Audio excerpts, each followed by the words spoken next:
From the seat of power to a subterranean shelter, Iran's supreme leader is no longer in Tehran. As Israeli missiles pound the capital under Operation Roaring Lion, Ayatollah Ali Khamenei has reportedly been moved to a secure, undisclosed location as per confirmations from a senior Iranian official confirmed to Reuters. In a dramatic escalation, an Israeli official has now claimed that both Supreme Leader Khamenei and Iranian President Masoud Pezeshkian were targeted in the joint US-Israeli strikes, though the results of those strikes remain unclear.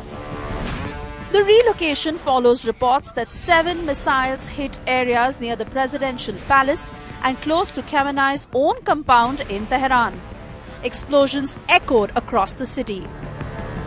Iranian state media confirmed the strikes, saying air defense systems were activated nationwide, insisting both leaders are safe. Both opposition outlet Iran International reports that Khamenei has gone underground into a fortified bunker in northeastern Tehran, possibly in Lavizan, a hardened complex believed to be linked by interconnected tunnels designed to withstand sustained assault. This is not unprecedented. Khamenei, who has ruled Iran since 1989 after succeeding Ayatollah Khomeini, wields ultimate authority over the military, judiciary and foreign policy. And when conflict intensifies, the protocol is clear. He has been relocated multiple times before Operation Roaring Lion, be it earlier this year amid US naval deployments in the region or during Operation Rising Lion, and then ahead of the 2025 strikes. Each time, the supreme leader disappears from the capital into fortified bunkers built for regime survival.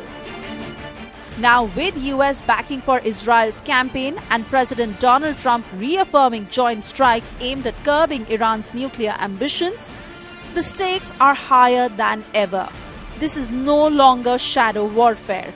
This conflict is now at the doorstep of Iran's supreme authority. Bureau Report, India Today.